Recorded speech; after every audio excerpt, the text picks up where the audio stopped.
The Pioneer Newspaper, Part 1, written by Vinod Mehta. Of the many passions that ruled Lalit Mohan Thapar's life, bridge was right at the summit. To call him a hedonist would be over the top. However, to describe him merely as a pleasure seeker would be an understatement.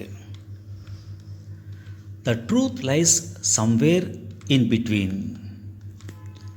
A lifelong bachelor, he enjoyed fine living. It was rumored that the only lady he really cared for was Geeta Patnaik, daughter of Biju Patnaik. She, alas, went and got married to the publishing wizard Soni Mehta and became Geeta Mehta instead of Geeta Thapar.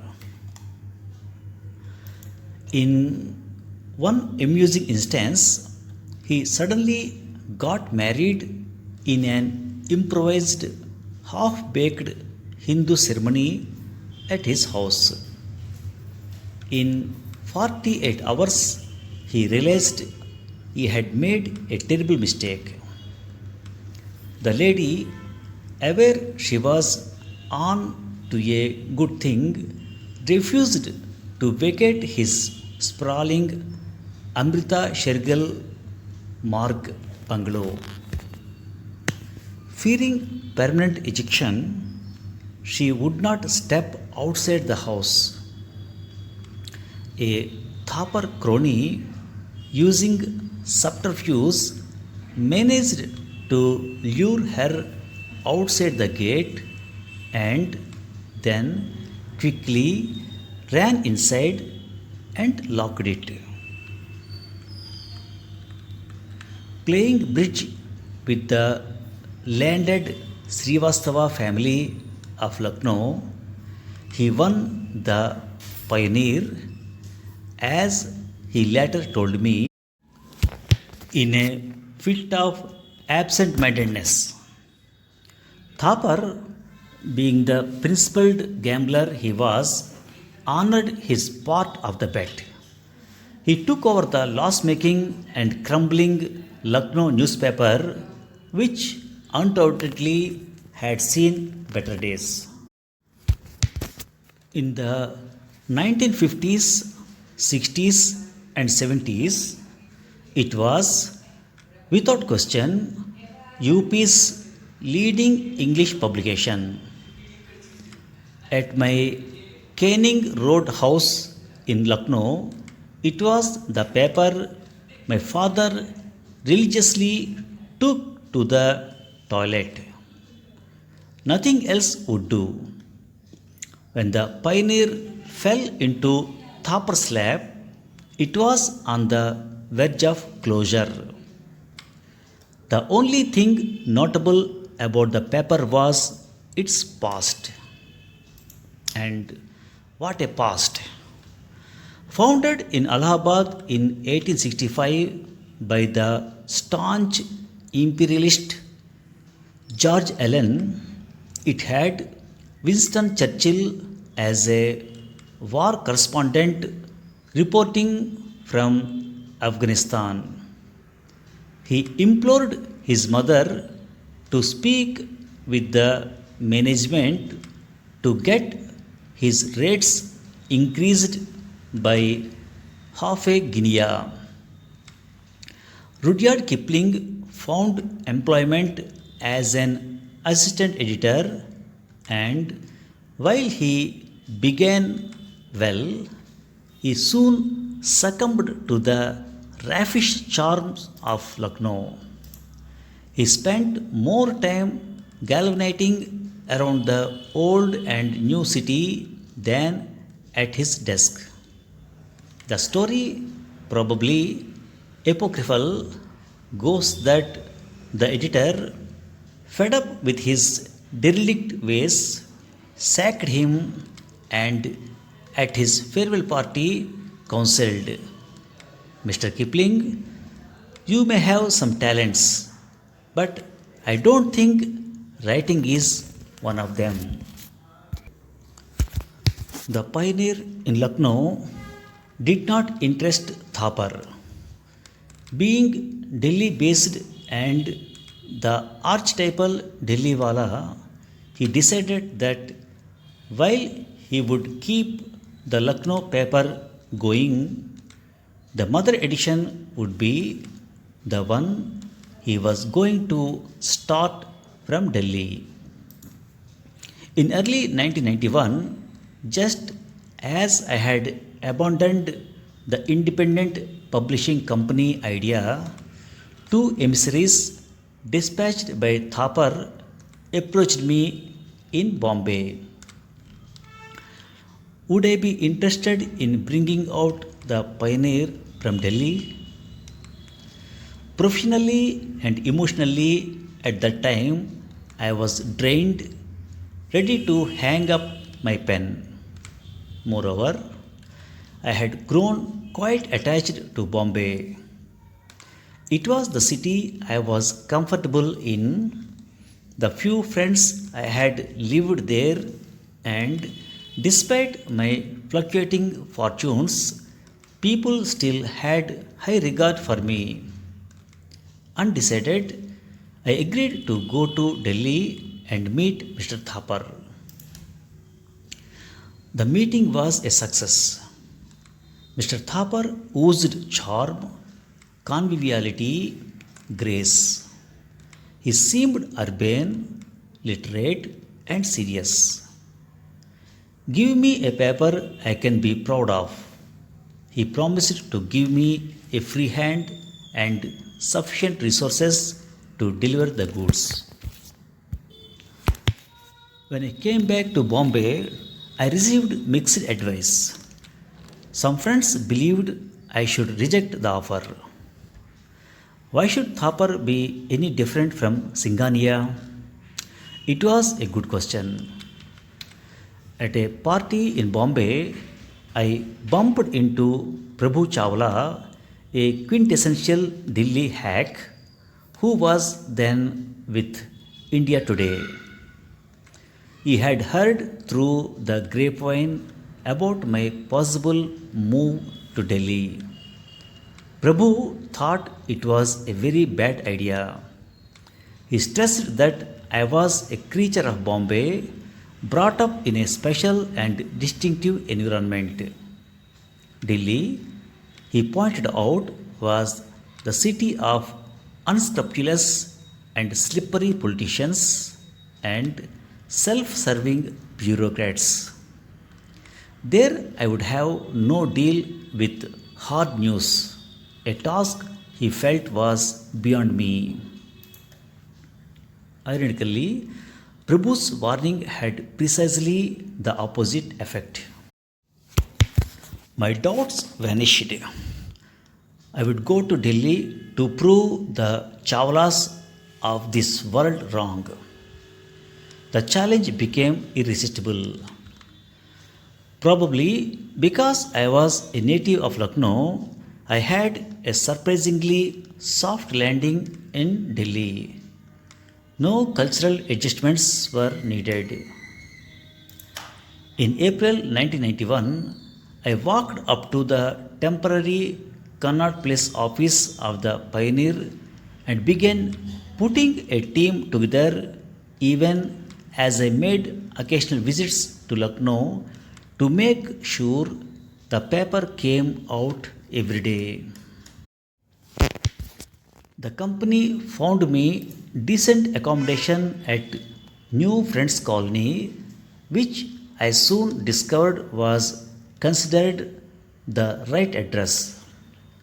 From politicians to bureaucrat to socialite, the first thing asked of me in Delhi was, where do you live? In my 20 plus years in Bombay, I don't think I was ever asked that question. In Delhi, it mattered where you lived. It defined who you were. Meanwhile, relations between me and Thapar were progressing smoothly. Regrettably, there was never anything to eat at the Thapar house. Sometimes, late at night, I would wake up my mother, who was staying with me, ravenous for food. She would rustle up an omelette and ask knowingly, "Did you go to Mr. Thapar's house again?" Thapar possessed literally scores of politician friends cutting across party lines. His closest buddy was Sharad Pawar. One evening, Thapar asked me if the pioneer could plug Pawar as a possible prime minister. After Rajiv's assassination, Sonia had declined to lead the Congress. With 232 seats, the party was in a position to form the government. A vacancy existed. Sharad Pawar had been the bane of my life. But how could I disobey an explicit and direct request from the proprietor? Fortunately, all I had at the time was the Lucknow edition. I got a couple of news stories organized, making sure that power baiters also had their say. Thapar seemed quite happy with the effort. Putting together an editorial team was not a new exercise for me. Despite being a foreigner in Delhi, I discovered an embarrassment of riches. Raminder Singh, who had made a name for himself in India Today and left because of an internal power struggle, offered his services. Ajay Bose, an old Sunday Observer hand, readily joined.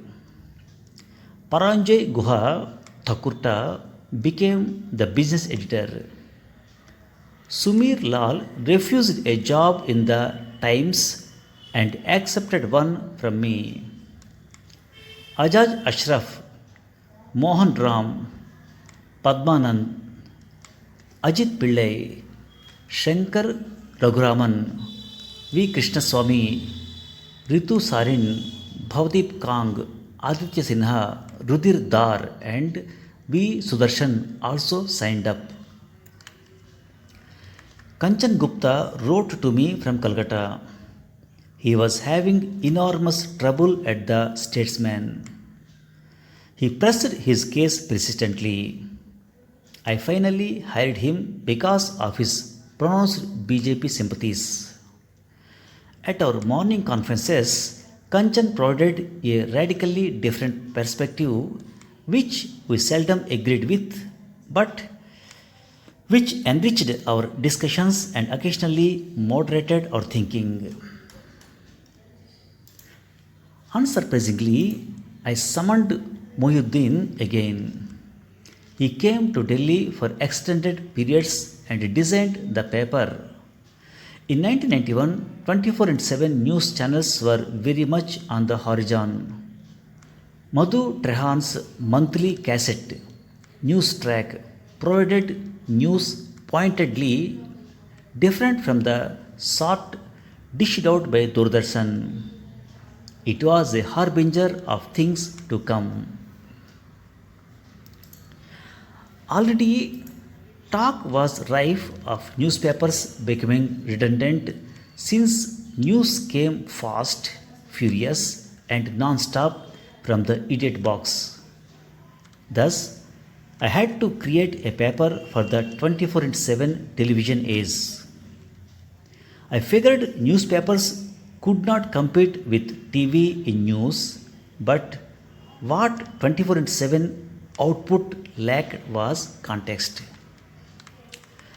The Pioneer consequently was constructed to provide news and context on the same day.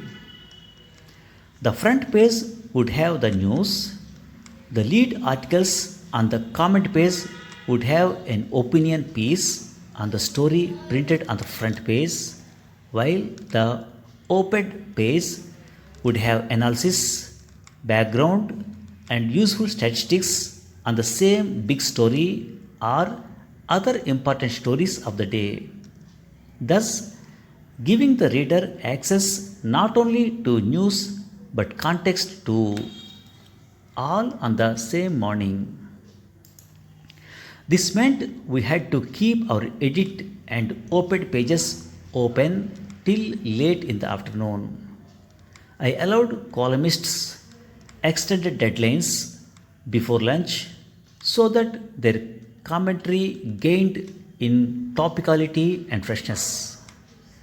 The op-ed page articles were decidedly only after the morning conference commissioned or written internally with a 5 pm deadline. It was an ambitious timetable.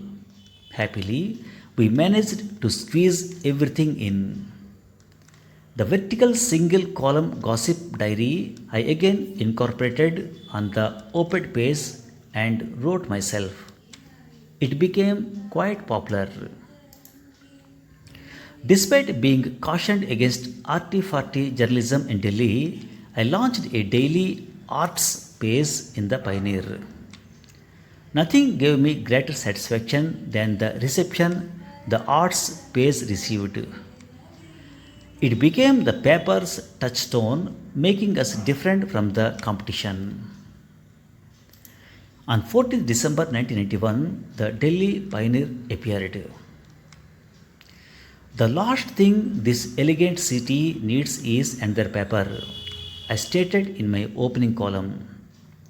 I stressed I was aware of the gravitas of the established papers in the city and of their formidable strengths. The Pioneer, I candidly confessed, came to Delhi with humility and hope. We are not unmindful of the enormity of the task facing us. Neither are we under any illusion regarding the efforts to obtain your custom, efforts which, no doubt, will involve much blood, sweat, and tears. Some of these were shed last night. We plan to shed a lot more in the weeks and months ahead. The Delhi Pioneer, which in media circles had been written off, surprised the skeptics.